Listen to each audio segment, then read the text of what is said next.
محترم ناظرین و سامعین، السلام علیکم ورحمۃ اللہ وبرکاتہ۔ استقبال ہے آپ کا اردو نیوز نیٹ ورک میں۔ اس وقت لکھنؤ سے بڑی دکھناک اور المناک خبر آ رہی ہے۔ سینئر وکیل اور آل انڈیا مسلم پرسنل لا بورڈ کے سیکریٹری اور بابری مسجد تنازع میں مسلم فریق کے وکیل ظفریاب جیلانی کا لکھنؤ میں آج انتقال ہو گیا۔ انا للہ و انا الیہ راجعون۔ آج ظفریاب جیلانی نے لکھنؤ کے نشاط گنج اسپتال میں دوپہر تقریباً 12 بجے آخری سانس لی۔ مسلم مذہبی رہنماؤں نے ان کی موت پر دکھ کا اظہار کیا۔ واضح ہو کہ کافی عرصے سے علیل تھے۔ ان کے پسماندگان میں اہلیہ، 2 بیٹے اور 1 بیٹی ہے۔ جیلانی بابری مسجد کیس میں وکیل بھی تھے۔ وہ اتر پردیش کے ایڈیشنل ایڈوکیٹ جنرل بھی رہ چکے ہیں۔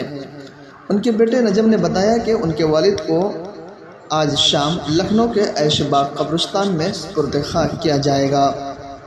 اہم بات یہ ہے کہ ظفریاب کو سال 2021 میں برین ہیمریج ہوا تھا۔ ظفریاب جیلانی پھسل کر گر گئے تھے، جس کے بعد انہیں لکھنؤ کے میدانتا اسپتال میں داخل کرایا گیا۔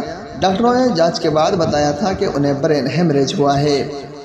سینئر ایڈوکیٹ ظفریاب جیلانی نے ایودھیا کے بابری مسجد رام جنم بھومی کیس میں بابری مسجد ایکشن کمیٹی کا فریق پیش کیا تھا۔ انہوں نے اس معاملے میں بابری مسجد ایکشن کمیٹی کی جانب سے سپریم کورٹ میں وکالت کی تھی، تاہم اس سے قبل وہ اتر پردیش کے ایڈیشنل ADG بھی رہ چکے ہیں۔